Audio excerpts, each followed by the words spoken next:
Welcome to The Explainer. Today, we are jumping right into a season of anticipation that, for a lot of people, is the real start of the Christmas story. We're talking about the season of Advent. We're going to explore its traditions and its really deep spiritual meaning. Okay, so let's get into this with a question. Why December 2nd? I mean, it's not some famous anniversary or a big public holiday. So for this year, what's the big deal with that specific date?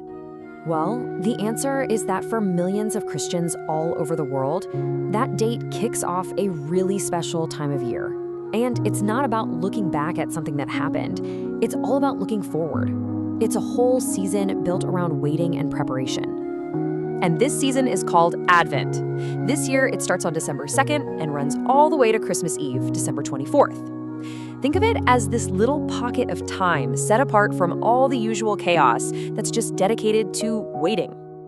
You know, the name itself pretty much tells you everything you need to know. Advent comes from the Latin word adventus, and it just means coming. So the entire season is focused on getting ready for a really, really important arrival. So unlike the whole commercial rush of the holidays, Advent is actually supposed to be, well, kind of like a mini Lent. It's a time for reflection, for prayer, maybe a little penance, but it's got this much more joyful, hopeful feeling to it, you know? Because you're counting down to Christmas. So how do people actually do this? I mean, what does this spiritual preparation even look like?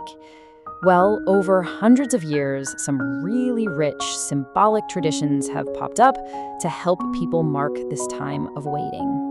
Probably the one you've seen the most is the Advent wreath, and it is so much more than just a Christmas decoration. It's like a physical countdown that helps families and churches literally mark the 4 weeks leading up to Christmas Day. And here's the cool part. Every single detail is just packed with meaning. The circular shape, that's about God's unending love. The evergreens, they symbolize life that lasts, even in the dead of winter. You've got 3 purple candles for royalty and repentance, and then there's that one rose-colored candle. That one gets lit on the 3rd Sunday to signify that the joy is getting super close.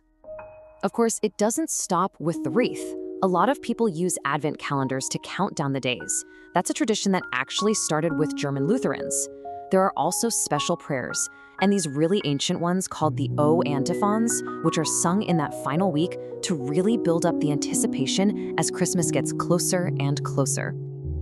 And this is where you really see the diversity within the faith. While a lot of Western Christians are using wreaths and calendars, Eastern Orthodox Christians do something called the Nativity Fast. It's a much more intense 40-day preparation that actually starts way back on November 15th. It's just a different road to the same destination. But you know, all these things, the wreaths, the calendars, the fasts, they're just tools. They're meant to guide something happening on the inside, because the real work of Advent is all about what's going on in the human heart. To really get at the core of what Advent feels like, it's this deep, deep longing for home. And that feeling was just captured so powerfully by an 8-year-old boy named Zain, a refugee who had to flee the war in his home country of Lebanon. In that story, it just hits you, right? Because it taps into something we all feel. We all have this longing for peace, for safety, for a place we truly belong. Advent takes that universal feeling and focuses it into a spiritual journey, a way of recognizing our need for a true home that this world can't always give us. So a big part of this preparation is about making a fundamental shift in where you're looking for approval. It's about becoming a little less interested in the temporary praise you get from other people and instead learning to seek something way more lasting, something truer. Okay, so you've done all this waiting, all this reflection, this refocusing of the heart. Where does it all lead? What's the payoff at the end of this journey of anticipation? Remember those O antiphons we talked about? Well, in that final week from December 17th to the 23rd, they become the main event. These are ancient prayers, and each night a different one is sung, calling on the Messiah with these incredibly powerful titles from Old Testament prophecies. Okay, now get ready for this, because this is one of those details that is just mind-blowing.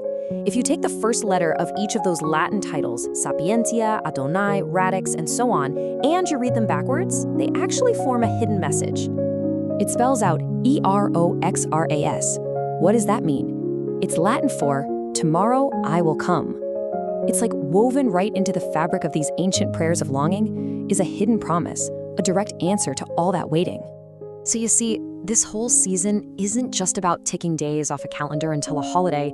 It's really a preparation for the arrival of what someone called an indestructible joy. A kind of joy that, once you have it, can't be taken away or diminished by whatever's going on in the world around you. Which really brings the question back to us, doesn't it? As we go through this season of growing light and anticipation, it's a chance to ask ourselves, what is the indestructible joy that we are preparing our own hearts to receive?